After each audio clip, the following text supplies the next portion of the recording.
তাহলে কয় কাজে লস নাই বলেন তো? তিন কাজে। আমি কি একটা বলেছি? আমি কিসের থেকে বলবো কথাগুলো বলেন তো? কোরআন থেকে। বলেন কিসের থেকে বলেন তো? কোরআন কি কোনো বাজে কথা বলে?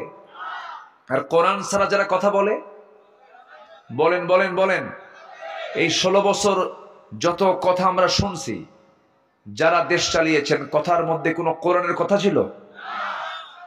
হ্যাঁ, কোরআন দিয়ে না কোরআন ছাড়া?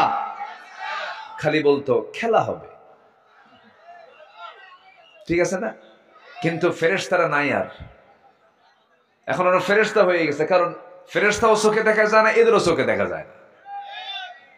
কত যে জ্বালান জ্বালাইছে আমাদের এই মঞ্চে, কত ডিস্টার্ব। দেখেন আজকে কেউ নেই, মঞ্চ ভরে যেত, মাইক টেনে নিত, মামলা দিত, কত ডিস্টার্ব করত। এই নওগাঁ, বদলগাছি, জয়পুরহাট অঞ্চলে মাহফিলের উপরে কি জুলুমগুলো করেছে, কমিটির উপরে মামলা দিয়েছে। আজকে তারা কোথায়? যারা কোরআনকে অচল করতে চেয়েছিল তারা অচল হয়ে গেছে। আজকে তারা অচল হয়ে গেছে। ওরা চেয়েছিল আলেমদেরকে উলঙ্গ করতে, কিন্তু উলঙ্গ করতে নিয়ে ওরাই উলঙ্গ হয়ে গেছে। একজন নবীর কথা মনে হলো, খুব রাগী নবী। বলেন তো কে হতে পারে? ওরে ওয়াজের কি করবো করতে, নওগাঁ তো বিশাল ব্যাপার। সব সচেতন মানুষ আপনারা, আলহামদুলিল্লাহ বলেন। আপনাদের মনে আছে কিনা, নওগাঁর একজন নেতা ছিলেন, হ্যাঁ, উনিও সেক্রেটারি ছিলেন, উনিও খুব ট্রাম্প কার্ড দেখাতেন, অনেক কিছু। কোথায়? কেউ থাকে না, সব চলে যায়। ফেরাউন খুব দাপট দেখিয়েছিল, সব চলে গেছে। সুতরাং আখিরাতকে সুন্দর করার জন্য দুনিয়া অহংকার করার জায়গা নয়। দুনিয়ায় কোনো অহংকার করা যাবে না। অহংকার করবেন কে? অহংকার কে দেখাবেন? আল্লাহ দেখাবেন। একজন নবী ছিলেন মুসা আলাইহিস সালাম, তাকে ফেরাউন বিভিন্ন ভাবে অত্যাচার করত, ডিস্টার্ব করত। তার চারিত্রিক সৌন্দর্য নিয়েও কথা বললো। একবার শারীরিক গঠন নিয়ে একটা আপত্তিকর মন্তব্য করে বসলো ফেরাউন আন্দাজে। সে বলে ফেললো, তোমরা জানো মুসা কেমনে নবী হয়? মুসার তো শরীরই ঠিক নাই। কেন? ওর অন্ডকোষ একটা ছোট একটা বড়, অন্ডকোষ একটা ছোট একটা বড়। বুঝতেছেন কি আমার কথা আপনারা? এই লোক আবার নবী হয় কেমনে? এই কথা চলে গেছে মুসার কানে। বলেন তো এই নবী কি ঠিক থাকার কথা? ওনার সে প্রবলেম নাই। আল্লাহকে বলছেন, আল্লাহ যে প্রবলেম আমার নাই সেই প্রবলেম দেখালো ফেরাউন, তুমি আমার তাড়াতাড়ি ব্যবস্থা করে দাও। আল্লাহ বললেন, মুসা চিন্তা করো না, আমি সব ব্যবস্থা করে দেব। উনি গোসল করতে নামলেন, বিকল্প কোনো লুঙ্গি তার কাছে ছিল না। উনি করলেন কি, লুঙ্গিটা যেটা পড়েছিলেন সেটাই খুললেন, খুলে পাথরের উপরে রেখে উনি আড়ালে পানিতে নামলেন, গোসল করলেন। গোসল করে উঠে ওই লুঙ্গিটা হাতে নিবেন, পরিধান করবেন, সতর ডেকে ফেলবেন। এমন সময় আল্লাহ রাব্বুল আলামিন ওই পাথরকে অর্ডার করলেন, পাথর লুঙ্গি নিয়ে দৌড় মার। লুঙ্গি নিয়ে দৌড় মার। কার অর্ডার? দুনিয়ার পাথরের কি কোনো এরকম শক্তি আছে? না। মাটির কোন এরকম হাঁটার শক্তি আছে? কিন্তু আমারে বানাইছে আল্লাহ কি দিয়া? খালাকাল ইনসানা মিন সলসলিন কাল ফাখার। এই মাটির দেহে এই প্রাণ ঢুকায় দিয়েছেন কে? আল্লাহ। সে আল্লাহ রাব্বুল আলামিন যেই পাথরে লুঙ্গি রাখা ছিল ওই পাথরে জীবন দিয়ে দিলেন। পাথরকে বললেন, পাথর মুসার লুঙ্গি নিয়ে দৌড় মার। যখন দৌড় মারা শুরু করলো মুসা আলাইহিস সালাম, লুঙ্গি ধরার জন্য তিনি পাথরের কাছাকাছি যখন চলে গেছেন, পাথরও দৌড়ায়, উনিও দৌড়ান। কিন্তু আল্লাহ পাক তার স্মৃতি থেকে মুছে দিয়েছেন, তিনি যে উলঙ্গ আছেন তার মনেই নাই। বারবার লুঙ্গি চাচ্ছেন কিন্তু লুঙ্গি তো পাচ্ছেন না, বারবার ধমকাচ্ছেন, পাথর থেমে যা, লুঙ্গিটা আমার পড়তে হবে। এরকম করতে করতে পাথর দৌড়াতে দৌড়াতে সেই জায়গায় গিয়ে থেমে গেছে পাথর, যে জায়গায় ফেরাউন তার মন্ত্রী পরিষদ বর্গ নিয়ে মিটিং করতেছিল। মুসাও তার সঙ্গে সঙ্গে গিয়ে ঠিক সেই জায়গায় গিয়ে দাঁড়ালেন। এবার ফেরাউন নিচের দিকে তাকায় দেখে না সবকিছুই ঠিকঠাক আছে। আল্লাহ বললেন, ফেরাউন রে, তুই আমার মুসাকে আমার মুসাকে তুই একটা অভিযোগ দিবি, কোনো ক্রমেই সম্ভব নয়। আমি মুসাকে তোর চোখের সামনে দেখায় দিলাম আমার মুসার কোনো সমস্যা নাই। জোরে বলি আল্লাহু আকবার। সহিহ রাওয়ায়াত কিন্তু এটা। তেমনি এই 16 বছর তারা চেষ্টা করেছিল আলেমদেরকে বেইজ্জত করার জন্য, উলঙ্গ করার জন্য। আলেমদেরকে উলঙ্গ করতে গিয়ে আল্লাহ ওদেরকে উলঙ্গ করে ফেলেছেন। ঠিক কিনা? হ্যাঁ, হাইরে চিন্তা করা যায়।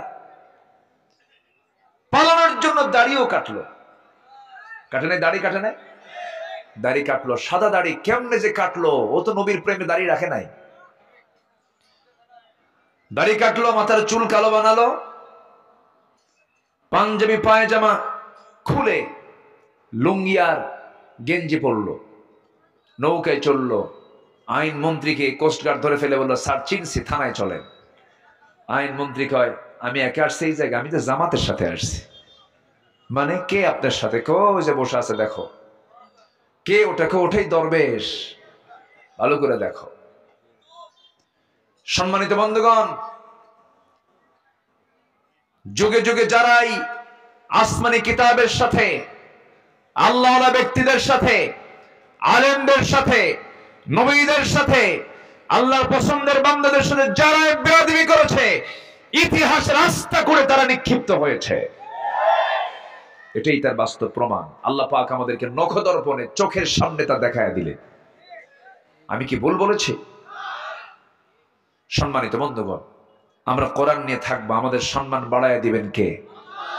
আমরা 3টা কাজ আজকে শিখে যাচ্ছি। নাম্বার 1, আমরা কোরআনকে সুন্দর করে তেলাওয়াত করব, কোরআনকে বুঝবো, শিখবো, জানবো। জানেন, দিন শেষে এই কোরআন আমার পক্ষে একদিন সাক্ষী হয়ে যাবে। আল্লাহু আকবার। এই কোরআন যদি আপনার সাক্ষী দেয়, আপনার জন্য জান্নাত নিশ্চিত। এটা বিশাল কি। এই জন্য দল যদি করতে হয়, কোরআনের পক্ষের দল করব না বিপক্ষের দল করব? কোরআনের বিপক্ষের দলও আমার দেশে আছে না নাই? আছে। আল্লাহ রাব্বুল আলামিন বলেন, ইন্নাল্লাযীনা ইয়াতলুনা কিতাবাল্লাহি ওয়া আকামুস সালাতা ওয়া আনফাকু মিম্মা রাযাকনাহুম সিররান ওয়া আলানিয়াতান ইয়ারজুনা তিজারাতান লান তাবুর। নিঃসন্দেহে যারা আল্লাহর কালাম তেলাওয়াত করবে, 1 নম্বরে যারা আল্লাহর কালামকে সুন্দর করে তেলাওয়াত করবে, তাদের কোনো লস নাই। কোরআন তেলাওয়াত করলে পরে শরীরে বড় ধরনের কোনো রোগ হয় না। কোরআন তেলাওয়াত করলে পরে বান্দার হার্টগুলো ভালো থাকে। কোরআন তেলাওয়াত করলে পরে আল্লাহর সঙ্গে বান্দার সম্পর্ক বেড়ে যায়। কোরআন তেলাওয়াত আছে যেখানে, শয়তানের ওয়াসওয়াসা নাই সেখানে। এই জন্য আমরা বেশি করে কোরআন পড়বো, বেশি করে কোরআন শুনবো। গান শুনবো,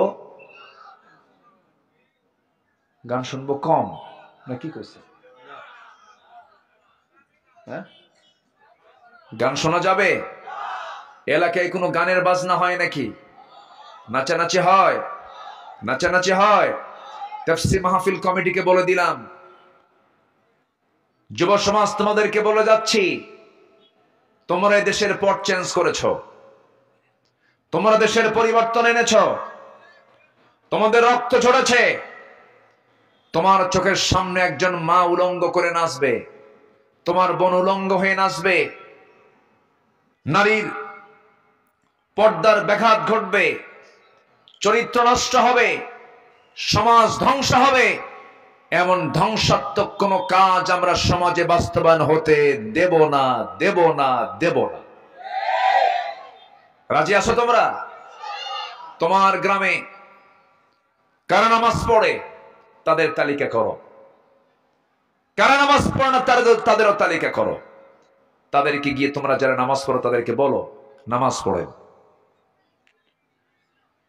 গ্রামের যে মহিলা বোরকা ছাড়া বের হয় সেই বাড়িতে চলে যাও, সেই বাড়ির মূল মুরব্বীকে ডাক দিয়ে বলো, আমরা যুবক, আমাদের চোখের সামনে একটা মহিলা যখন পর্দার পরিবেশ ছাড়া বের হয়, আমাদের যৌবন আছে তো, আমাদের গুনাহ হয়। এই গ্রামে থাকতে হলে বোরকা পরে বাড়ি থেকে বের হতে হবে। তা'মুরুনা বিল মা'রুফ ওয়া তানহাউনা আনিল মুনকার মান রাআ মিনকুম মুনকারান ফালিয়ুগাইয়িরহু বিয়াদিহি। কোন অন্যায় প্রতিহত করার জন্য রাসূল বলেছেন আগে হাত দিয়ে তা মোকাবেলা করো। কার কথা? মুহাম্মদ সাল্লাল্লাহু আলাইহি ওয়াসাল্লাম। সম্মানিত ভাইরা, এই তেলাওয়াত আমরা সবাই এই তেলাওয়াতের সঙ্গে সম্পর্ক রাখবো। জোরে বলি ইনশাআল্লাহ। এই কালাম আল্লাহ পাক এত সুন্দর করে নাজিল করেছেন, আমাকে আপনাকে দিয়েছেন। কত বড় যে দয়া তার! এটা কোরআন আছে বলে আজকে আমরা তাকে চিনতে পেরেছি। এর মধ্যে অতিরিক্ত কোনো কথা নাই। আল্লাহ পাক যা বলেছেন বান্দার প্রয়োজনে বলেছেন, একটা ওয়ার্ডও অতিরিক্ত আল্লাহ পাক বলেননি। আল্লাহ পাক বিভিন্ন উদাহরণ দিয়েছেন, যেমন উদাহরণ দিতে নিয়ে মশার কথা বলেছেন, মাকড়সার কথা বলেছেন। কাফেররা কয় তোমার আল্লাহর কাম নাই, কাজ নাই, এই কোরআনের মতো কিতাবের মধ্যে আবার মশার উদাহরণ দেওয়া লাগে? দোষ ধরে ফেললো। কিন্তু আল্লাহ যে উদাহরণ দিয়েছেন অবশ্যই তার মধ্যে শিক্ষা আছে না নাই? আসতে বলবেন না, শিক্ষা আছে না নাই? আছে।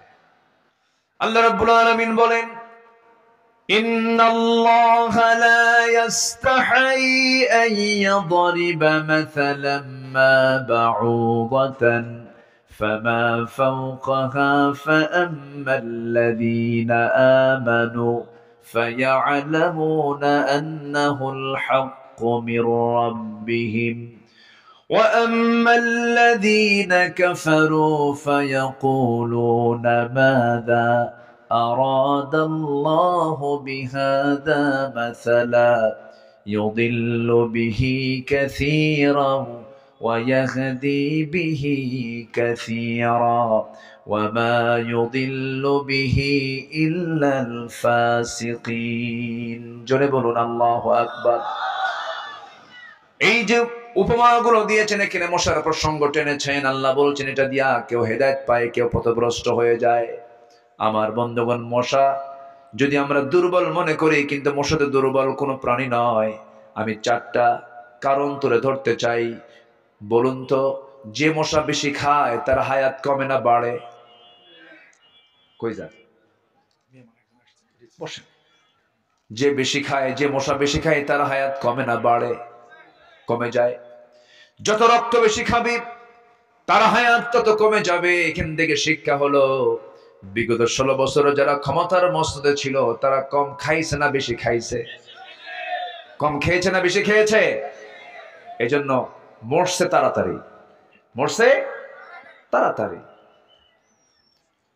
কি শিক্ষা আছে না নাই বলেন তো? মশা থেকে শিক্ষা আছে না নাই? জি, ভালো আছে। সম্মানিত ভাইয়েরা, ইতিমধ্যে নওগাঁ জেলার সম্মানিত আমির, দক্ষিণ এশিয়ার বৃহত্তম ইসলামী সংগঠন বাংলাদেশ জামাত ইসলামীর সম্মানিত আমির, নওগাঁ জেলার সম্মানিত আমির মহোদয় তিনি এসেছেন। বলি আলহামদুলিল্লাহ। যে উনিও কথা বলবেন আমার পরে, মশিউর ভাই আছেন, তিনিও কথা বলবেন, তিনি গজলগুলো গাবেন, সবাই শুনবেন। আমি শুধু উদ্বোধন করে যাচ্ছি। মাগরিব, সেখান থেকে আমি চলে আসছি এশার সময়। আমি অনেক আগে এসে বসেছিলাম। যাই হোক, তাহলে 1 নম্বর কারণ, মশা থেকে শিক্ষা দেখেন। মশা যত বেশি বেশি রক্ত খাবে তোর হায়াত তত বাড়বে না কমবে? কমবে। 16 বছর যারা ছিল তারা কম খাইছে না বেশি খাইছে? খাইছেও বেশি, মরছেও তাড়াতাড়ি, ঠিক কিনা? নাম্বার 2, মশা যে কামড়ায়, এই মশা কামড়ায় পুরুষ মশা না স্ত্রী মশা? ভালো করে কম। পুরুষ মশা না মহিলা মশা? খালি মহিলা বলা যাবে না তো আবার। খালি মহিলা না মহিলা মশা বলতে হবে? আশেপাশে মা বোনরা বসে আছে না? স্ত্রী মশা। খাবেন। মহিলা মশা কামড়ায়, পুরুষ মশা কখনো কামড়ায় না।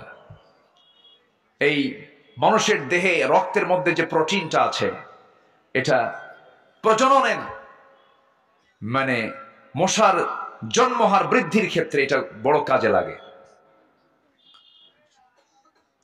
এই মশা যখন কামড়ায়, রাতের বেলা, শীতের রাত, দেখতেছেন মশা নাই কোথাও, মশারিও টাঙান নাই। আচ্ছা বলেন তো, মশা বড় না মানুষ বড়? আচ্ছা, মশা মানুষকে ভয় পায় না, মানুষ মশাকে ভয় পায়? মানুষ মশাকেই ভয় পায়। মশার ভয়ে জেলখানায় ঢোকে। মশারি মানে কি ওটা জেলখানা না বলেন তো? ঢুকে আবার চেক করে দেখো তো, আবার একটা বেড আছে, বেড, এটাতে চেক করে দেখো তো মশা কোথাও আছে কিনা। চেক টেক কইরা এরপরে শুয়ে পড়ে।